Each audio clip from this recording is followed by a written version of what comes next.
aan halkan ka baahinayaa una gudbinayaa bulshada reer Somaliland in isla maanta markay saacadu ahayd 8 subaxnimo lagu fuliyay xukunno dil ah dilsigayaasha magacyadoodu hoos ku qoran yihiin oo hore maxkamadaha dalku ugu xukumeen xukunno dil ah oo noqday kama dambaysa eheladii dilka dilsigayaashaas dadkaasi ku dhagaroobena doorteen in loo qisaaso haddaba qisaasahaas oo lagu fuliyay magaalada Mandheera waa kuwan dilsigayaashii ciqaabaha dilka ah lagu fuliyay Maxamed Daawud Axmed ina hibo cilmi shaleeyaad jir aha iyo Cabdiwali Cilmi Muuse ina Caasha Maxamed oo shaleeyaad jir aha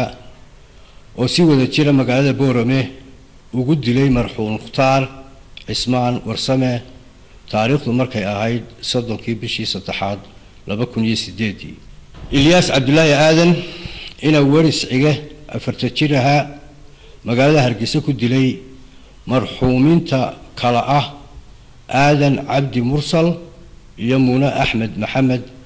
taariikhdu maalintay ahayd 26 bishii 7 2003 Maxamed Axmed Xirsi ina Farxiya Cali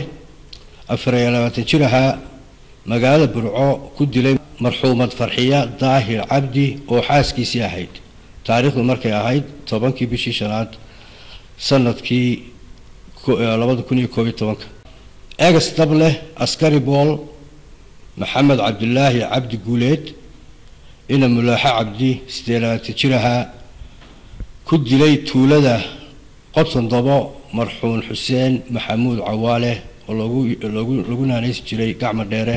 maalinta taariikhdu ahayd 22 bishii 3 2015 eegas dable askari ciidan qaranka ah Cabdirashiid Xasan Cumar ina Xaawo Maxamed Nuur 25 jir aha magaalada Hargeysa ku dilay marxuum Cabdifataax Maxamed Soodani taariikhdu maalintay ahayd 7 bishii 8 2009 wabillahi tawfiiq